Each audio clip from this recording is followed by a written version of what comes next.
And you are going to want to know what to expect from the Senate Judiciary Committee tomorrow in the questioning of Judge Kavanaugh and Professor Blasey Ford. For that now, I'm joined by Judy Goldscheid. She is a professor of law at the City University of New York, where she teaches classes on gender and law. She is one of several law professors who wrote a letter today urging the Judiciary Committee to further investigate the claims made by Blasey Ford and these other women. Professor Goldscheid, let me just start by asking, the letter to the committee, what was the point you were making in that letter, which is critical of how the committee is structured tomorrow? Yeah, thank you. The point of the letter is really to ask the senators to do what we would expect any fact finder to do, which is to pause, to get a full investigation, and to assess all of the evidence in the context that's before the committee. This is not a criminal case. It's not a civil case.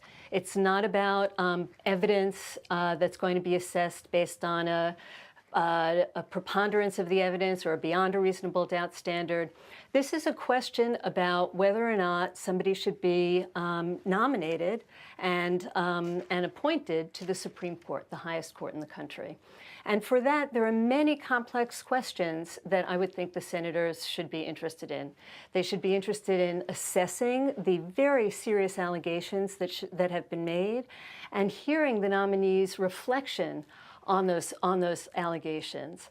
Not only do they raise very serious concerns, but they also raise complex questions that are of the type of that reflect the type of issues that the court deals with all the time, and the senators should be interested in how the nominee reflects on that kind of complicated allegation and complicated dynamic. And I know that you and the others who were signing this letter were calling for an investigation to take place, just as Dr. Blasey Ford and her attorney were calling for. But we know that there has been no and won't be an FBI investigation. They have been talking to her.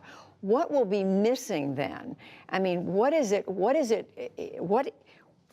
will be the role of Rachel Mitchell, who will be asking questions for the Republicans, and then of the Democratic senators in getting to the bottom of this as best they can when there has not been an FBI investigation? Right. Well, your point is a very good one. Without a full investigation for background and without all the witnesses who can speak to the allegations, there's really an incomplete picture that will be painted at the hearings by definition, unless the senators decide to open up the hearings to more witnesses who can talk about the accounts that they heard about the allegations before these hearings.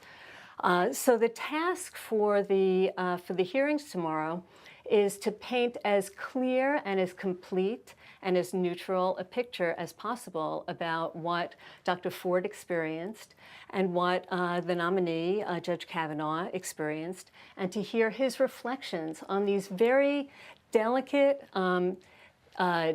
detailed, and difficult allegations.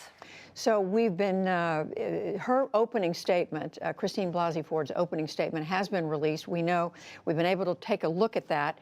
She's pretty much giving the same description of what happened that night at that party in 1982, in that summer, that we've been told, with a little more detail. Given that, and given that Judge Kavanaugh is saying he wasn't at the party, doesn't know her, how does a questioner get to some evidence, some information that's going to advance our understanding of what really happened? Yeah. Well, one thing that the questioner can do is can ask about both witnesses' understandings of some of the other information that has come to light. So, for example, if Judge Kavanaugh says he has no recollection, he can be probed about some of the other accounts that have come forward about the details of some of the parties and the atmosphere and the culture that at least many people think took place at that school at the time that he was there. So she can get his reactions to those accounts of what was going on at the time. Are questions about, how much drinking did he do? How much partying? I mean, are those kinds of general questions going to bring us closer to understanding whether this happened or not? I think part of the task is to come to as clear an assessment of what happened as possible. And we know that in many cases like this, there are competing versions, competing accounts of what happened.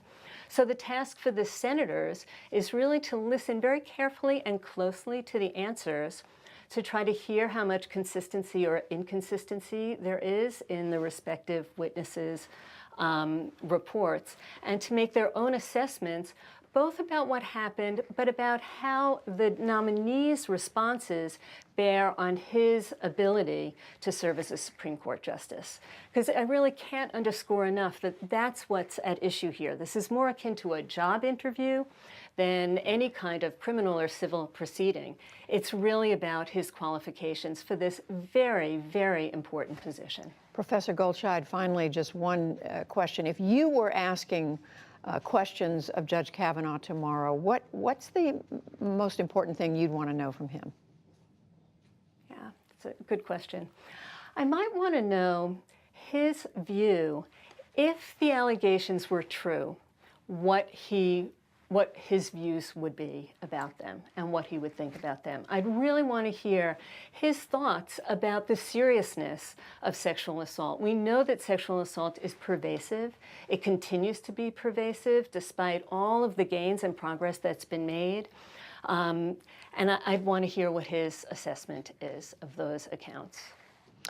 Julie Goldscheid, she's a professor at the City University of New York. We thank you. Thank you. CUNY School of Law, thank you. I'm sorry, thank you very much.